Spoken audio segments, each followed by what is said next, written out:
few weeks ago, I was contacted by Collision, a YouTube channel populated mostly by Australians, about doing a parody review of an RPG in the style of GreatFighterDalton. Being a fan of Doken's content, I agreed and set on a journey to figure out how RPG Maker works. My first obstacle came in the form of not realizing that playing RPG Maker games were as simple as downloading a few pieces of software, and instead attempted to do a review of an NES RPG. After selecting a game and downloading Fraps, I recorded some footage of Princess Tomato in the Salad Kingdom and called it a night. The next morning, while watching some endless gaming videos to get a feel for Doken's style, I decided to better my understanding of RPG Maker and do a proper parody. When I selected the game, I came across yet another hurdle. Fraps wouldn't record the game.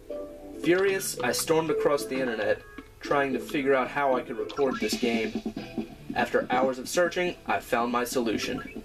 I downloaded Hypercam and finally recorded some gameplay footage.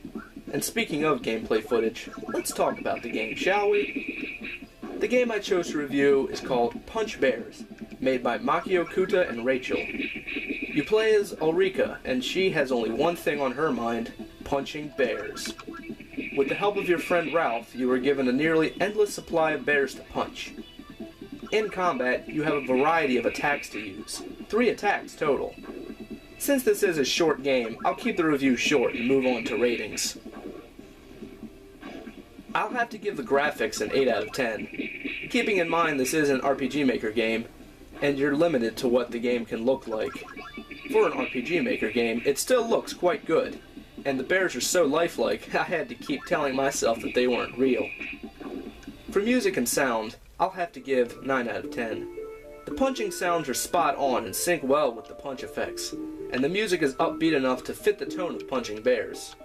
My only complaint is when you're out of combat, the music reminds me of Scooby-Doo, like I'm supposed to solve a mystery or something. Story, I'll have to give 5 out of 10.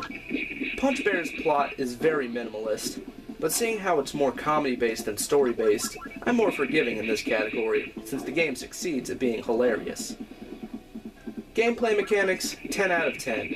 This game promises punching bears, and punching bears is what you do. The game doesn't waste your time with a leveling system or side quests, it's punching bears all the time. Replay value, 4 out of 10. The game's funny, but you can beat it in about 5 minutes, and after that, there's no reason to play it again, except for maybe a laugh or two. And overall, I give this game a 7 out of 10. As a game, this is a little mediocre, but as a comedic short, it's one of the funnier ones I've seen.